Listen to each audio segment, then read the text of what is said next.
Kunja Bihari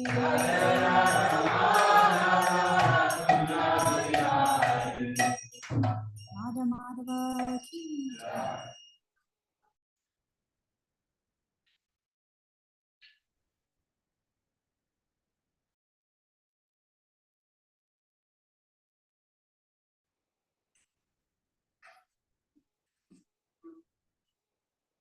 Good morning, everyone. Nice to be with all of you.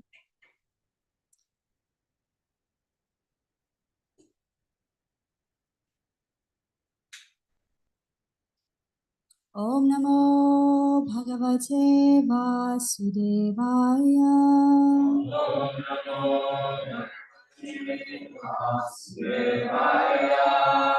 Om Namo Bhagavate Vasudevaya.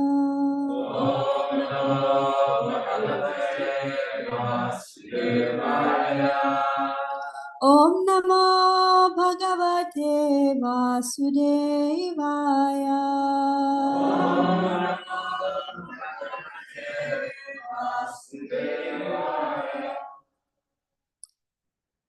So we have the special privilege of getting to read about Lord Krishna himself in our scriptures.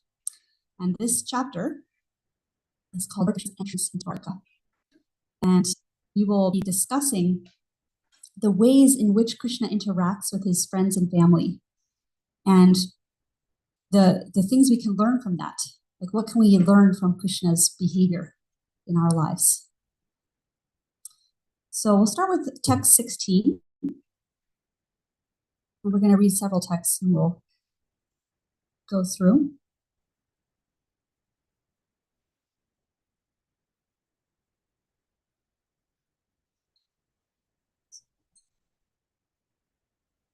Okay, so we're going to do 16 through 29. Okay. So I'll start here. And then we can have microphones ready and then we can take turns sharing or reading. So on hearing that the most dear Krishna was approaching Dwarakadam, magnanimous Vasudev, who's Vasudev? Krishna's father, dad. Akrura, who's that? Yeah. He took Krishna from Vrindavan. What's his relationship to Krishna? Uncle, okay. Ugrasena. Akrura's a messenger, yes. Ugrasena, yes, Krishna's grandfather. Balaram, his brother. The superhumanly powerful. That's another way to describe Balaram. Pradyumna and Pradyumna and Chardeshna. Those are two sons of which queen? Rukmini. Yeah, so Krishna had many wives and many, many, many children, and then so many grandchildren. The numbers are incredible. So Pradyumna and Chardeshna are two sons of Rukmini, and then Samba, the son of Jambavati, all extremely happy, abandoned, resting, sitting, and dining. So now imagine that you heard that Krishna is going to come. And if that's kind of mind-boggling and too hard to imagine someone that you really love, someone that's really dear to you, someone really meaningful in your life, and you just get a text or someone comes in right now and says, they're coming, they're going to be here in 5 minutes. What's your natural inclination? Joy? Get up and go.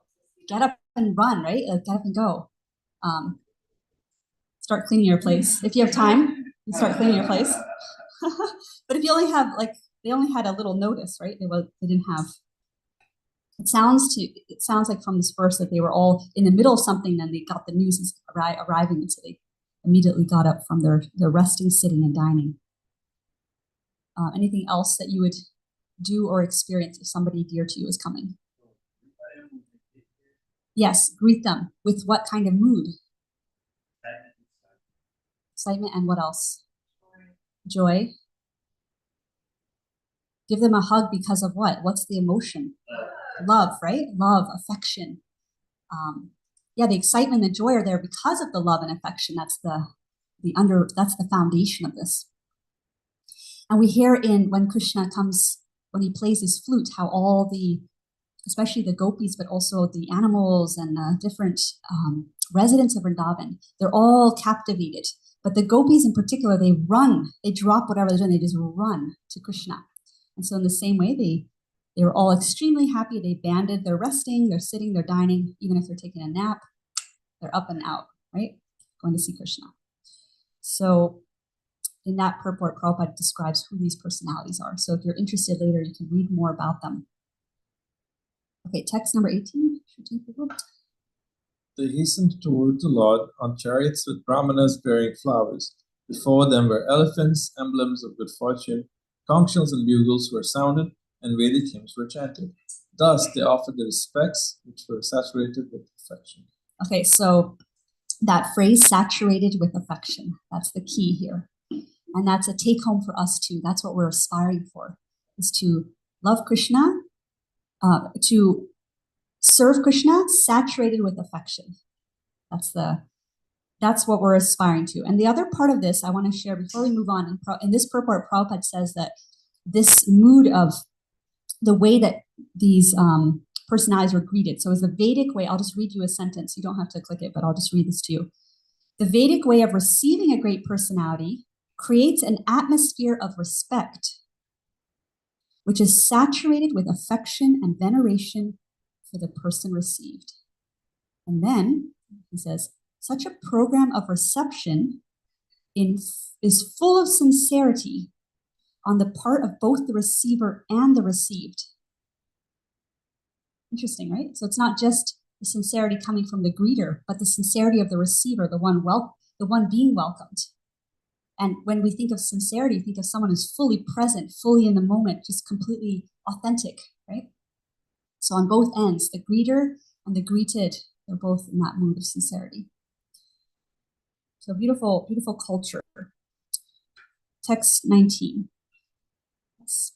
At the same time, many hundreds of well-known prostitutes began to proceed on various vehicles. They were all very eager to meet the Lord, and their beautiful faces were decorated with dazzling earrings which enhanced the beauty of their foreheads. So some might be confused. Oh, yes, there were well-known prostitutes in Dwarka, right? Krishna's city.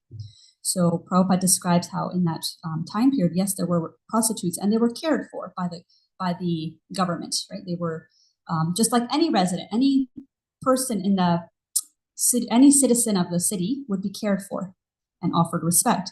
And in this, I'll read you a sentence from this purport. Prabhupada says, by tricks of chance, one may be obliged to adopt a profession which is not very adorable in society. So we usually think adorable, cute, right? Adorable, such a cute baby. But adorable, to be adored, right? So these, sometimes we have to take a profession that's not very adored by society. But that does not hamper one in executing devotional service to the Lord. Devotional service to the Lord is uncheckable in all circumstances. And he says that these prostitutes were all Krishna's unalloyed devotees. Thus, they were all on that path of salvation. They were so eager, Prabhupada says, they were so eager to see Krishna, all these ladies. Okay?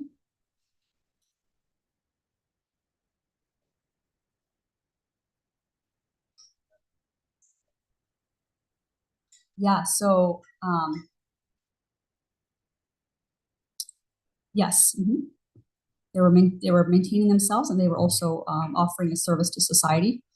And Prabhupada says that just because, the government opens a wine shop doesn't necessarily mean the government's approving of people drinking wine. So just because there was prostitutes doesn't mean that Krishna is condoning everyone should go and be with someone who's not, but they were there as offering a service to those who were maybe in that situation, drawn to that kind of activity, but in a regulated way, so that it was things were kept safe and respectful.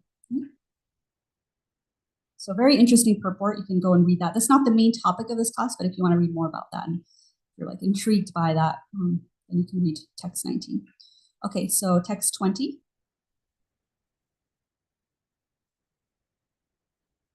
Expert dramatists, artists, dancers, singers, historians, genealogists, and learned speakers all gave their respective contributions, being inspired by the superhuman pastimes of the Lord. Thus, they proceeded on and on. Do you know genealogy? What that is? It's like your lineage.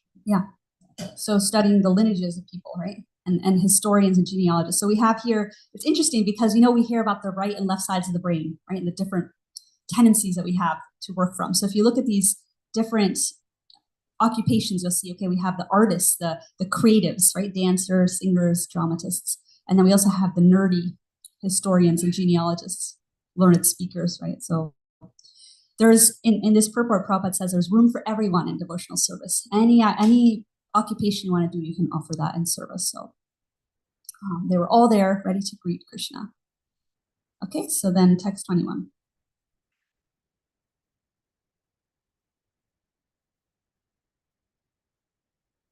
Yes. Lord Krishna, the personality of Godhead, approached them and offered due honor and respect to each and every one of his relatives, citizens, and all others who came to receive and welcome him. Okay, so we're going to actually come back to this one. This is the key of what we're talking about in Krishna's behavior. Okay, we're going to come back and read that one. In text 22. The Almighty Lord greeted everyone present by bowing his head, exchanging greetings, embracing, shaking hands, looking and smiling, giving assurances and awarding benedictions, even to the lowest in rank. Even to the lowest in rank. Amazing. Okay, text 23. Then the Lord personally entered the city accompanied by elderly relatives and invalid brahmanas with their wives, all offering benedictions and singing the glories of the Lord. Others also praised the glories of the Lord. Yeah, so the brahmanas, some of the brahmanas were invalid. They were elderly, maybe in some way incapacitated, right? So that's the description. Okay, text 24. When Lord Krishna passed over the public roads, all the ladies from the respectable families of Dwarka went up to the roofs of their palaces just to have a look at the Lord. They considered this to be the greatest festival. The inhabitants of Dwarka were regularly accustomed to look upon the reservoir of all beauty, the infallible Lord, yet they were never satiated. Yeah, never satiated. Wow. So they kept looking, keep wanting to look, right? It never gets tiring to look at the Lord. Text 26. The Lord's chest is the abode of the goddess of fortune. His moonlight face is the drinking vessel for eyes which hanker after all that is beautiful. His arms are the resting places for the administrative demigods, and his lotus feet are the refuge of pure devotees who never talk or sing of any subject except his lordship. So beautiful poetic description. Drinking vessel for the eyes. The resting places for the demigods, right? His arms. Very nice meditation on the Lord. Text 27. As the Lord passed along the public road of Dwarka, his head was protected from the sunshine by a white umbrella. White feathered fans moved in semicircles, and showers of flowers fell upon the road. His yellow garments and garlands of flowers made it appear as if a dark cloud were surrounded simultaneously by sun, moon, lightning, and rainbows. Everything magnificent, everything beautiful. After entering the house of his father, he was embraced by the mothers present, and the Lord offered his obeisances unto them by placing his head at their feet. The mothers were headed by Devaki, his real mother. In other words, his birth mother, right? And Yasoda was his adoptive mother in this context of his pastimes in the material world. Of course, Yasoda Devi is his original mother, but here on this planet Earth, he took birth from Devaki and then was transferred to Mother Yasoda. Okay, text 29. This is the final text. The mothers, after embracing their son, sat him on their laps. Due to pure affection, milk sprang from their breasts. They were overwhelmed with delight, and the tears from their eyes wetted the Lord. And in the purport, Prabhupada says, when Krishna was in Vrindavan, even the cows would pour their milk out with affection. So in one sense, it's amazing because these are elderly ladies. They're not new mothers of newborns, right? And so for that to happen is just a spontaneous expression for Krishna's of love for Krishna. He's a full-grown man sitting on their laps. Imagine, it must be a really beautiful scene. Okay, so we're going to go to text number 21. Sorry, text 21. Before we do that, I just want to ask you, we'll just do a quick round, and with one word, just take a moment, maybe close your eyes, think about the scene that we just heard. And what's the first word that comes to mind for you? Like either a word of how you're feeling, or a word describing how they're feeling or what's happening. And just a single word, how would you describe what we just heard about? Okay, and we'll just go around. Shruti? Just a single word describe, or who would like to start? Yeah, so a single word to describe what we just heard. Tenderness. Okay. Celebration. Celebration. Yeah. Beauty. Okay. Yes. Astonishment. Majestic whirlwind of festivities. Wow. Yeah. Extravagant. Oh yeah. So big. I thought of an Abhishek. Abhishek. Yeah. Sweet. You said sweetness? Yeah, sweetness. Excitement. Homecoming. Homecoming, the real original one. Colorful.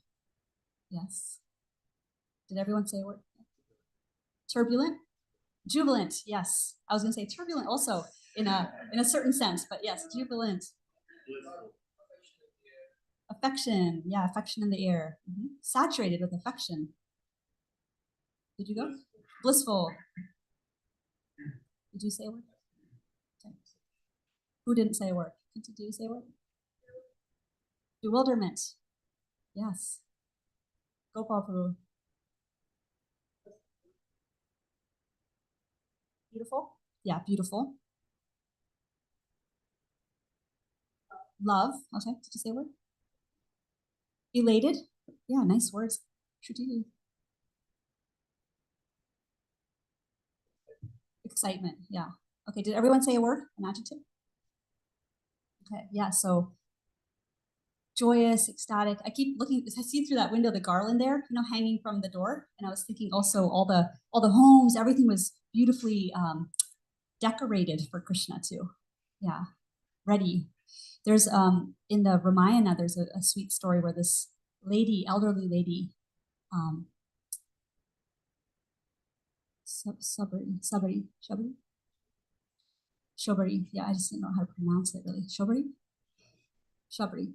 Yeah, so she was waiting for Ram for so long, and every day she was thinking maybe today he's gonna come, and so she would decorate Ram and Lakshman when they were going through the. Yeah. Anyway, so she was waiting for them, and then she would decorate her path to her house and her home with fresh flowers. She was not a rich woman, but every day she would make that offering fresh, just in case he was to come today. So that kind of mood, like always be ready.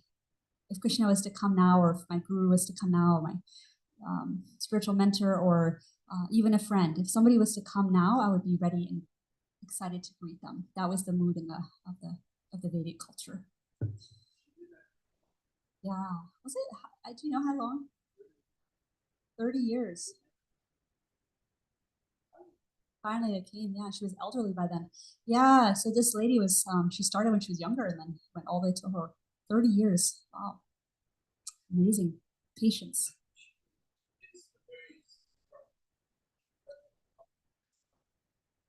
Yeah. Yeah, so she would taste the berry just to double check. Okay, that's spontaneous love, right? It's not like deity worship standard, but it's like Ram and Lakshmana right in front of her. She wants to make sure she doesn't give them a sour berry because this is her one time to give them something sweet, right? So she tested it and gave it to them. Told her that they would come. So it's such a beautiful lesson about following the order of Guru, and that it sometimes takes time, for the result to come, but to have, as Rupa Goswami says, the enthusiasm and the patience also. Yeah, I love that you mentioned that, the balance of that. Every day she was enthusiastically preparing. She didn't get despondent. She said, one day, surely they're going to come. The Lord of my heart's going to come. So that enthusiasm and then also the patience. Okay, another day, not giving up. So yeah, beautiful. Okay, so let's read text 21. Let's do the Sanskrit together since we're already past 8 o'clock. So, Bhagavan Statra Bandhunam Puranam Anuvartinam Yata Vidyupasangamya Sarveshamanam Adade. If you ever have a word ending in Y in Sanskrit, then you make that the first sound of the next word. So Vidyupasanga. It helps because sometimes otherwise we add an extra syllable and it gets thrown off, right? So let's read the translation together of this verse. Lord Krishna, the personality of Godhead, approached them and offered due honor and respect to each and every one of the friends, relatives, citizens, and all others who came to receive and welcome him. Purport: the Supreme Lord, personality of Godhead, is neither impersonal nor an inert object, unable to reciprocate the feelings of his devotees. Here the word yatavidhi, or just as it behooves, is significant. He reciprocates just as it behooves with his different types of admirers and devotees. So do you know what that means? How would you describe that? Just as it behooves. Can you use the mic. It's the same as what he says in the Bhagavad Gita. It's accordingly to how we approach him. So like different people are approaching him in different ways, and so he reciprocates according to how they approach him in a mood that matches their mood. Exactly, yeah. As it behooves. So behooves means what? For the occasion, right? Fit for the occasion, yes. Appropriate. So like Champak was saying, appropriate to each person's mood as it behooves that mood and that person, he's reciprocating. Of course, the pure devotees are of one type only because they have no other object for service but the Lord. And therefore the Lord also reciprocates with such pure devotees just as it behooves. Namely, he is always attentive to all the matters of his pure devotees. There are others who designate him as impersonal, and so the Lord also does not take any personal interest. He satisfies everyone in terms of one's development of spiritual consciousness, and a sample of such reciprocation is exhibited here with his different welcomers. A sample of such reciprocation.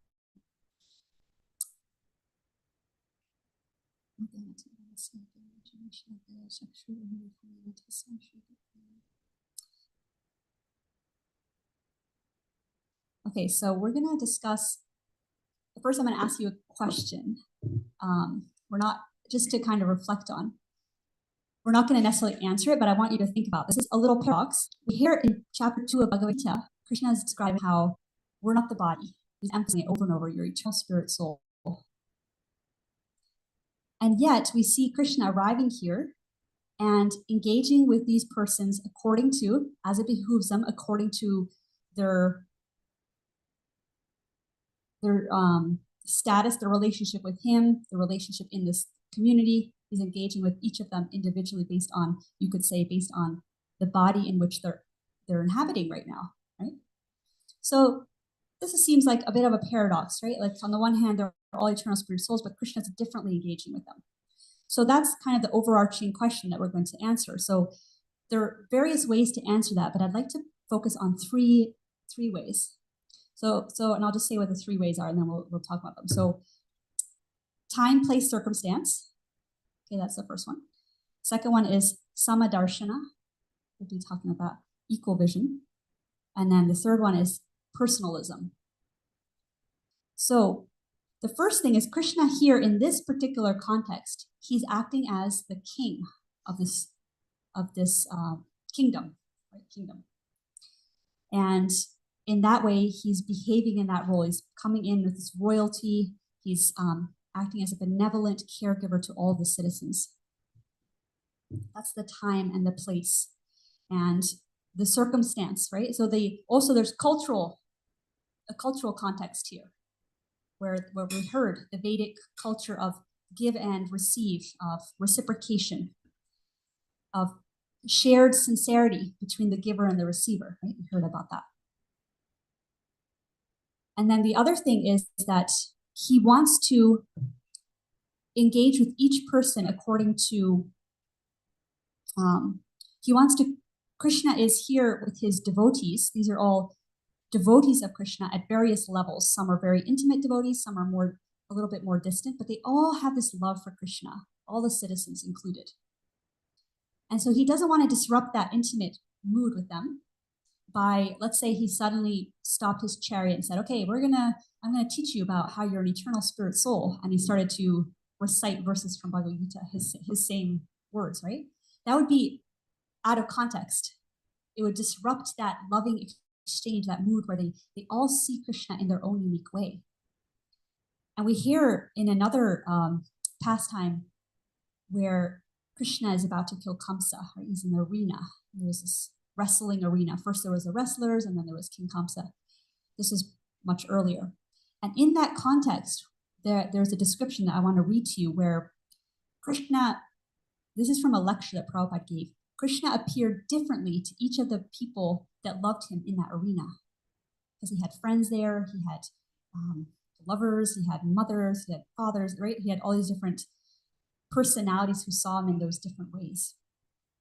So Prabhupada said in this lecture, it's an earlier lecture, 1968, Krishna means all attractive. He is attractive to the lover, he's attractive to the wise, he's attractive to the politician, he's attractive to the scientist, he's attractive to the rogues. We don't hear the word rogues much, right? Rogues.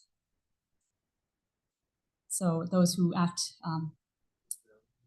those who are rebellious, yeah, or who do illegal behaviors sometimes, right? Rogues will steal or things like that. Rogues also, Prabhupada says, when Krishna entered the arena of Kamsa, different kinds of people saw him differently. And so we can translate the same thing onto this experience of Dwarka, right? They're all seeing him differently.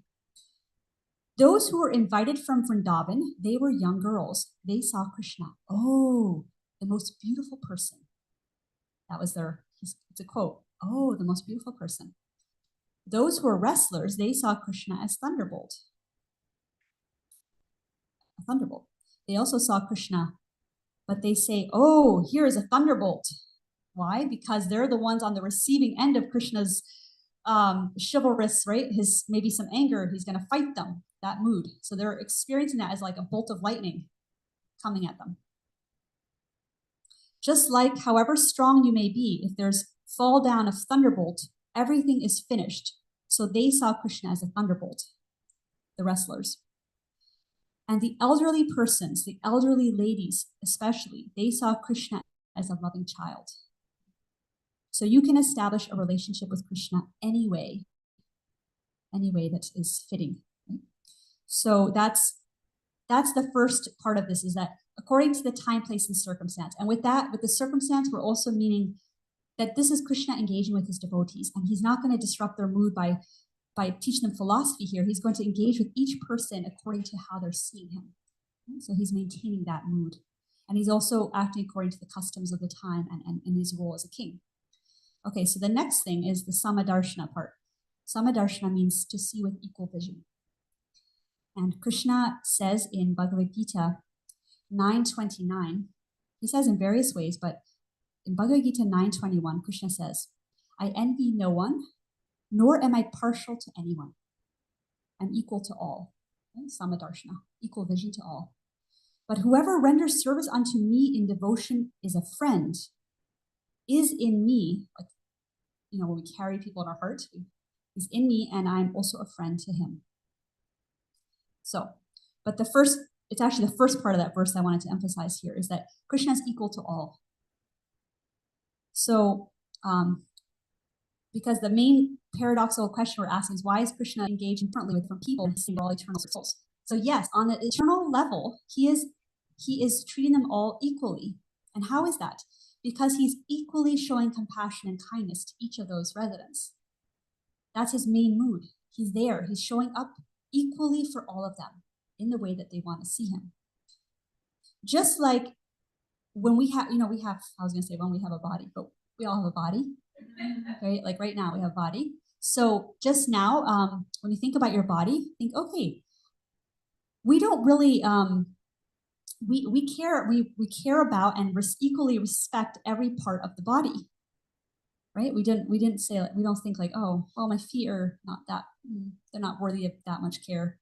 I'd rather like focus on my arm, and like it's equal because they're parts of us, the body, then they're equally worthy of respect and care.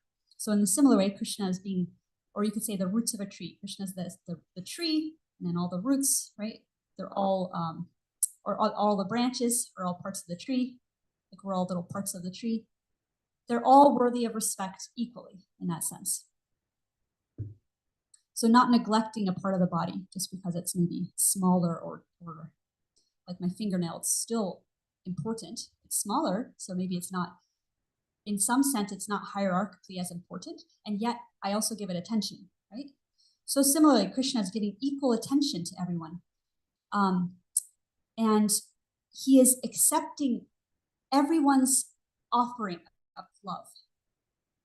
It's very encouraging for us in our life, right? How Krishna he's open to a relationship with everyone. And that can give us comfort when we're feeling maybe dejected or feeling a little down. Have you ever felt like it just feels like spiritual life is this, I don't know, super incline that you have to climb, and like I'm probably never going to get there. It's just, it's so hard, right? And you're like seeing where you're at, and you're just, especially when we're really authentic, like, ooh, I know how many anarthas are. I know what my ego's really doing right now. Right? And so in that moment, it can feel impossible. But when we hear how Krishna is loving the citizens, he's loving the prostitutes who are coming with their love to see him, then we can feel encouraged. Krishna's also doing that for me. Like right now, my current state of mind, my current situation here in Gainesville with my mind running amok. It's very encouraging to remember that. And the other thing about Krishna is that he has endless capacity to interact with so many people. So this is the other aspect of this, this magnanimity of Krishna.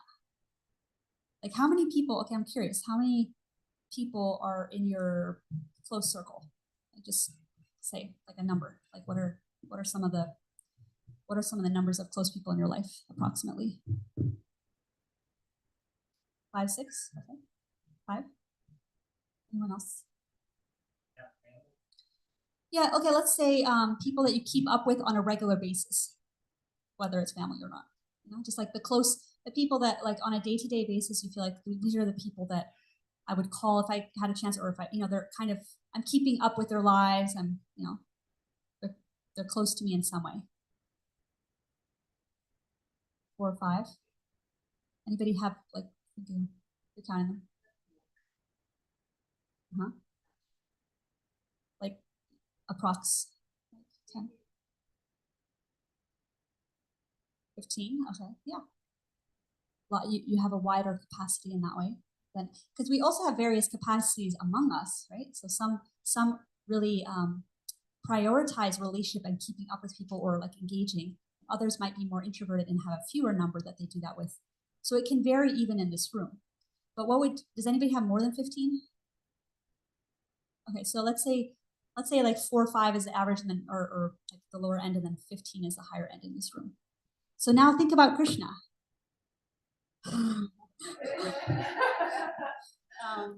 Now think about Krishna, like how, this keeps falling down. Yeah, thank you.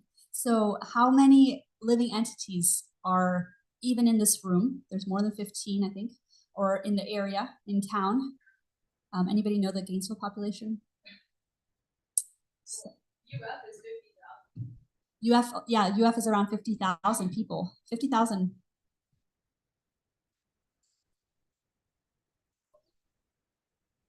Yeah, so 150,000 people just in this small place called Gainesville, right?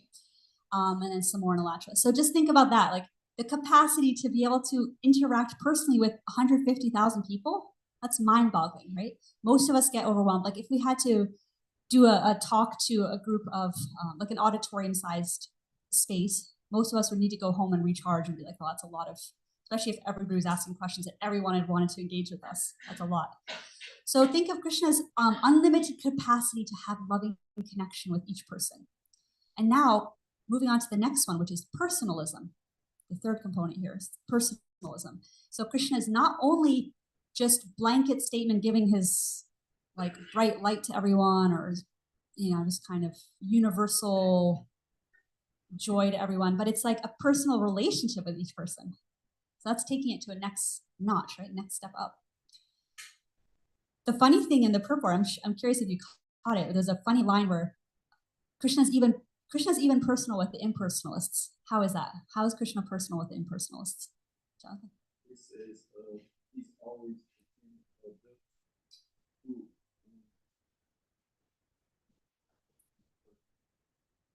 Yeah, so in that way it's personal, right? Because he's personally responding to what they want.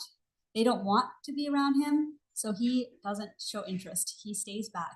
Have you ever been in a situation where you're, or that hasn't happened, you're, let's say, in a room and you see someone that you knew from the past that maybe you had some falling out with or some uncomfortable history with, and then they walk in and you kind of hope they don't see you, kind of hope that you can keep your distance, but then they come right up to you and they want to talk or they something like that, and you're like, you wish that they would just also kind of avoid you. Krishna's personal enough that he allows people who want to avoid him to avoid him, to not be encroached upon by Krishna, right?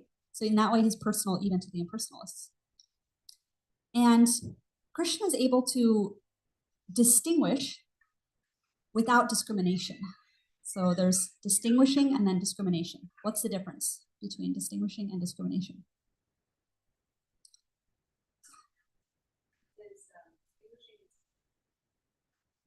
To say the difference and to reciprocate accordingly, but without judgment. Whereas discrimination is taking it a next step to create classes or like a level of better, like who's on top, who's on bottom, and then treating those on bottom badly. Right, yeah. So, yes, Nitai. Can you get the mic?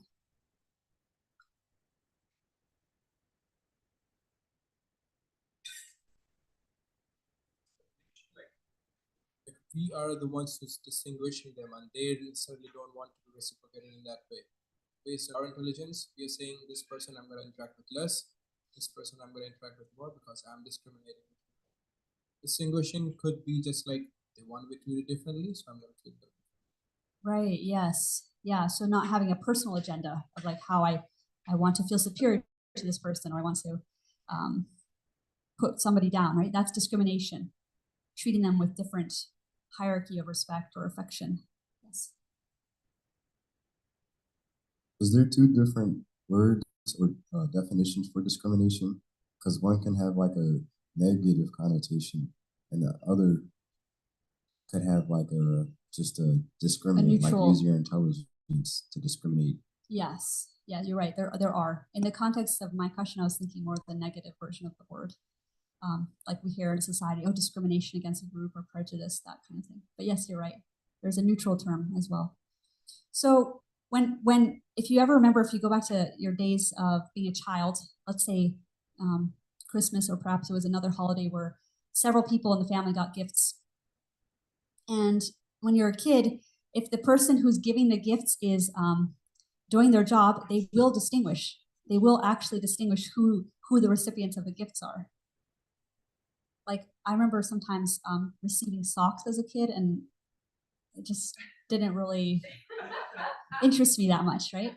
Whereas I remember the gifts till today, like, Spirograph, like, a game or whatever. So according to our interest level, I don't know, does anybody get like socks for presents? Maybe. Yes. Okay, yeah. Okay. Yeah, so so some people, so then we would know, okay, what is a person like? And then accordingly we would give, right? So so yeah, that's what Krishna does. He's accordingly to what the soul is, how they're wanting to engage with him. That's how he's reciprocating. And at the same time, he's samadarshana, equal vision. So both things. And that I want to just raise that point. We're coming near the end, but I want to raise that point about both and. That's very often in spiritual life. If you face an issue with like a paradox, or you just, why is it that this said that and that's, there, it's over there, it's saying something different. Very often we need to apply both and thinking. And therapeutic world, it's called dialectical thinking, to be able to hold space for both. So instead of this or that, like, oh, Krishna's, I'm not going to give an example. So this or that, but both and. So I forget why I was saying both and. Both and. Yeah, do you remember what it was right before that? Holding paradoxes, yeah. Anyway, so Krishna's, so he's equal, and so he's equally disposed to everyone, and he's also personal. That's what I was trying to say. So both and. So he's across the blanket. He said he's not partial to anyone, and he's also reciprocating according to how we want to be in relationship with him. Okay, and I want to just share that when we can, in our lives, we can see the personal way in which Krishna interacts with us. That's the take home, right? We can see that Krishna's doing these things with me too, not just the Dwarka residents, but me. So when I was recently at Govardhan, in December, I went to Govardhan Hill, and I was planning to stay a certain amount of time, but actually I had some health challenges come up, so I ended up changing my flight by 3 days shorter. And when I did that, it was like and it's sometimes hard to get a seat, right? It's like hard to do these things, but I was able to, with the help of someone, able to switch and get the final seat on this other flight. It was just sort of like very difficult to get near the end of my trip. But because I was at Govardhan the whole time, I had not yet gone to Vrindavan. And I thought, well, it was like 1 day left, I think. So I just felt the sadness, like maybe I just won't make it to Vrindavan, because I was there for the Govardhan retreat. And so then I was feeling heavy-hearted, and I was like praying in my mind, like, oh, I would love to go there, but I don't know. And I just kind of was in that space of feeling lament, wishing I could go. Then within a few minutes, my sister, who was also there, she called me within a few minutes of that. And she said, oh, I just wanted to ask you, tomorrow morning, her and her husband were going to Vrindavan for the morning. Would you want to go with us? And to me, even though it seems like such a simple thing, to me that was very personal, that I had been like longing to go there, praying, and especially praying to Radharani to be able to go to Vrindavan. And then within minutes of that, like this arrangement was made, and I was able to go to Vrindavan and spend the morning the next day, the day before leaving. So yeah, so simple things like that, to us they might seem, or when we share them with others, they might seem kind of ordinary, not that special. But for us, they deepen our faith, and they remind us, like, Krishna, Radharani, they're keeping an eye out for me. They know, and they're reciprocating. So we can look in our journeys for Krishna magic, Govardhan magic, Radharani magic, whatever you want to call it. Yamuna Devi, Prabhupada's disciple, she would call it Krishna magic, when something synchronistic would happen, and it deepens our faith. So I'd like to stop here. I'll just kind of repeat what we said. We were discussing how he is dealing with the time, place, and circumstance. In that way, he's acting appropriately. He's also dealing equally with everyone, samadarshana, equal vision. And yet he's also, and at the same time, dealing personally and individually with each person. And that those things apply to our experience with Krishna, our relationship with Krishna. So any question or comment? Yes. Thank you for your class.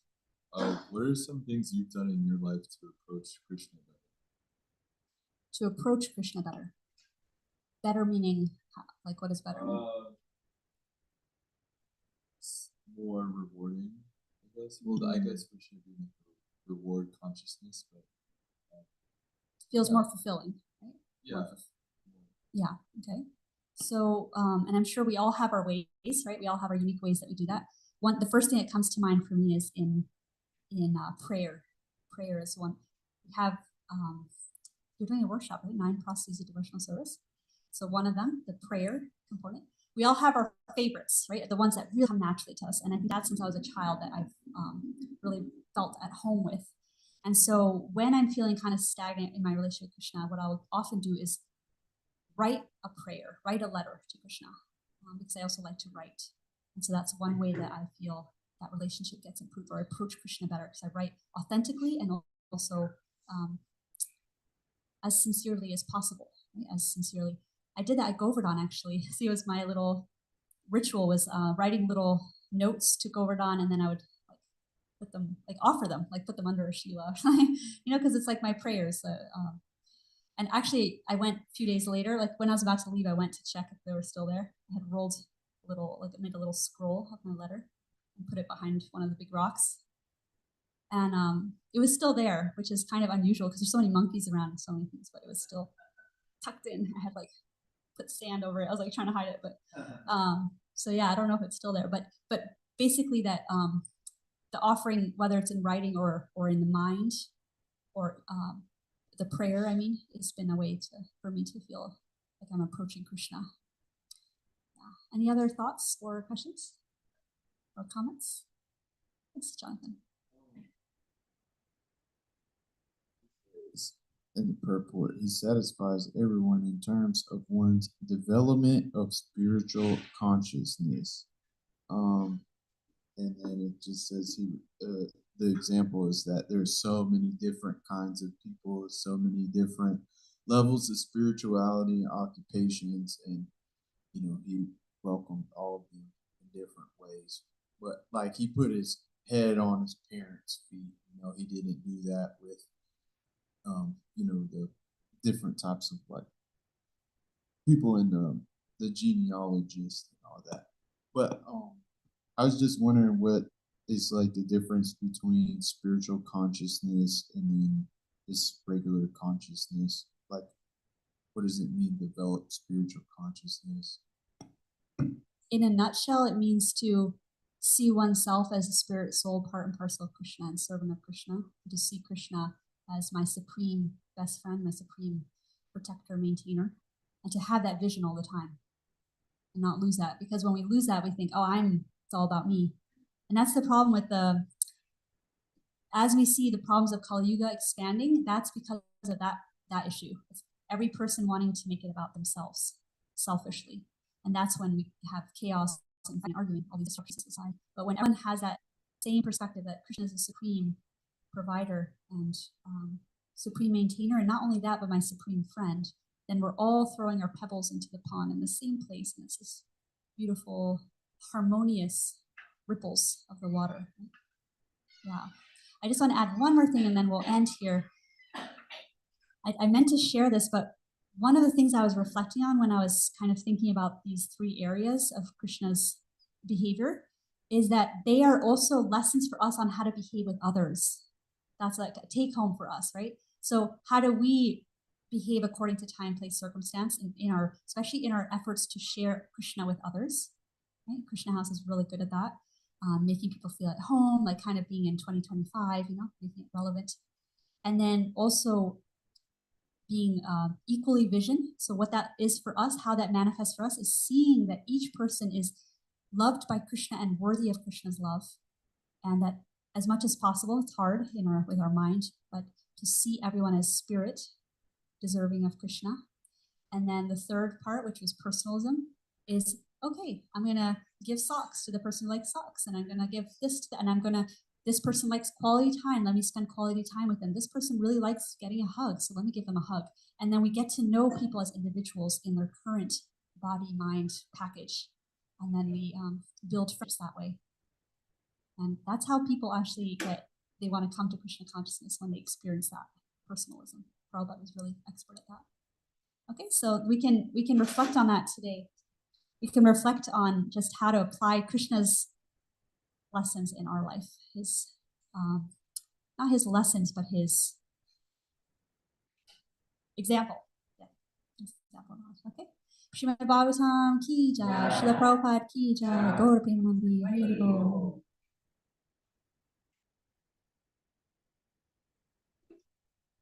Namaskar Govinda, Namo